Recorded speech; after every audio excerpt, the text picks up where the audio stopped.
नमस्कार। मैं डॉक्टर सुषमा पांडे, सह आचार्य राजनीति विज्ञान, राजकीय महाविद्यालय टोंक, आप सभी का स्वागत करती हूँ। आज के व्याख्यान में हम बात करेंगे हीगल के द्वंद्ववाद के विचार में।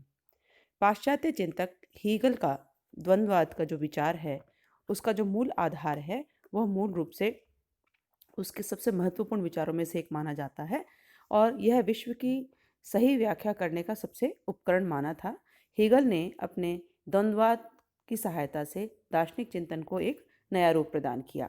हीगल का द्वंद्ववाद राजनीतिक चिंतन में महत्वपूर्ण है ही साथ वह द्वंद्ववाद का प्राथमिक महत्व देते हुए मानता है कि अंतिम जो सत्य है इस संसार में वह बुद्धि या विवेक है। हीगल की प्रसिद्ध पुस्तक साइंटिफिक ऑफ लॉजिक में इसका पूर्ण विवरण मिलता है। हीगल के अनुसार विकास की जो प्रक्रिया है उसी को उसने द्वंद्ववाद का नाम दिया है।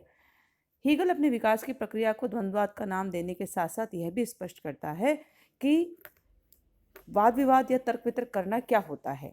हीगल ने यह जो शब्द है द्वंद्ववाद, डायलेक्टिक जिसको अंग्रेजी में कहते हैं, जो कि डायलॉगों से निकला है, इसका अर्थ लिया है वाद विवाद या तर्क वितर्क। इसका सर्वप्रथम प्रयोग सुकरात ने किया था। इस पद्धति का प्रयोग करके वह अपने विरोधियों द्वारा दिए गए तर्कों का विरोध करके और उनका समाधान करके अंतिम सत्य तक पहुंचने का प्रयास करता था।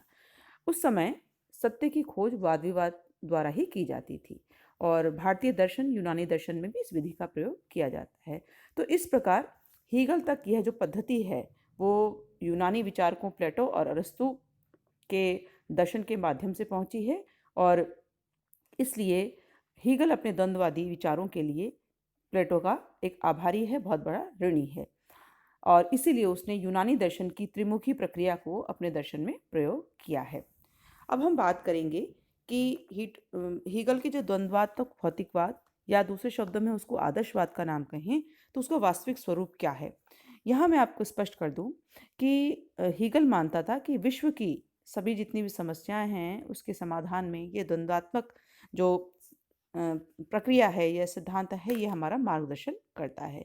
हीगल इस बात को मानकर चलता है कि यह जो विश्व आत्मा है यानी ये जो संसार है, चूंकि वह आदर्शवादी था तो ये मानकर चलता था कि पूरा जो विश्व है या विश्वात्मा है या ये जो सूक्ष्म तत्व है, उस आत्म तत्व को समाज का नियामक कारण माना, यानी वही पूरे संसार को नियंत्रित करता है।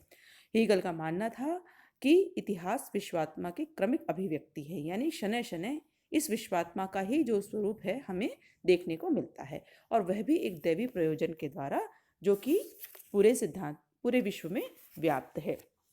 तो इस प्रकार हीगल ने विश्वात्मा सिद्धांत को अपने संपूर्ण चिंतन का आधार माना और यह कहा कि विचार जो हैं वो सबसे प्रमुख होते हैं, प्रधान होते हैं और उन पदार्थों को विचारों का प्रतिबिंब माना जाना चाहिए। तो एक एक ऐसे स्वरूप में हमारे सामने द्वंद्ववाद को प्रस्तुत किया जिसमें आदर्श और विश्वात्मा या सूक्ष्म तत्व को ही समाज का और इस व्यवस्था का प्रमुख कारण मानते हुए उसके साथ उसने अपने द्वंद्ववाद की प्रक्रिया की आगे चर्चा की है।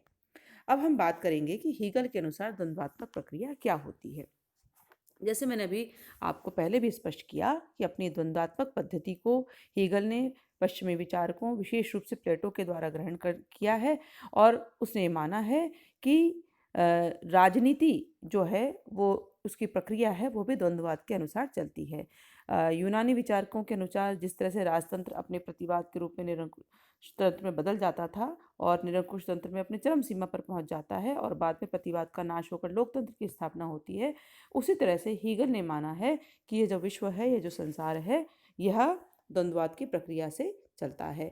यानी उसका मानना था कि जो द्वंद्वात्मक प्रक्रिया जो होती है वह किस रूप में कार्य करती है, तो उसका मानना था कि यह जो विश्वात्मा का जो विकास होता है वो द्वंद्ववाद की प्रक्रिया के आधार पर होता है। यह विकास सीधी रेखाओं में न होकर टेढ़ी मेढ़ी रेखाओं में होता है और इस प्रक्रिया का जो सुख है वो त्रिमुखी है। इसमें सबसे पहले वाद, फिर प्रतिवाद और संवाद। तो इस तरह से जो समाज की जो प्रगति हुई है वो प्रत्यक्ष रूप से ना हो करके टेढ़े मेढ़े तरीके से होती है, जिसके 3 अंगों को वाद, प्रतिवाद और संवाद के रूप में हमारे सामने रखा है।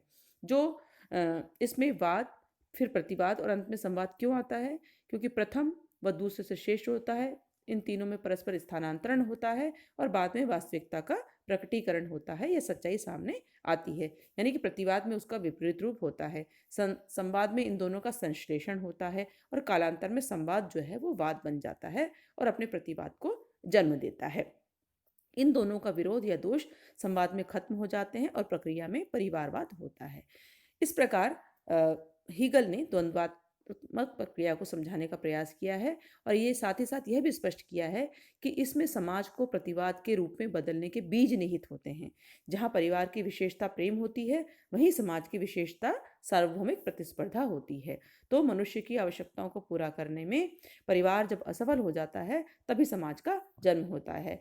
समाज के जो सर्वसत्तावादी स्वरूप के कारण राज्य का जन्म होता है और राज्य संवाद के रूप में परिवार व समाज दोनों से श्रेष्ठ होता है। इस प्रकार जो द्वंद्वात्मक विकास का जो अंतिम चरण माना है हीगल ने, वह राज्य होता है।